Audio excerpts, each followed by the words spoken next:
You will need caulking sponge, super glue, grout trowel, and scissors.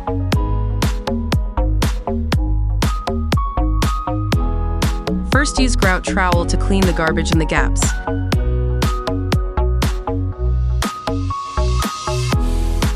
Stuff the prepared caulking sponge into the gap and cut off the excess sponge.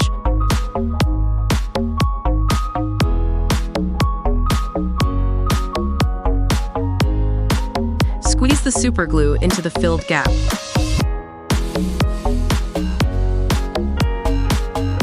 Pay attention to the amount of glue when using it.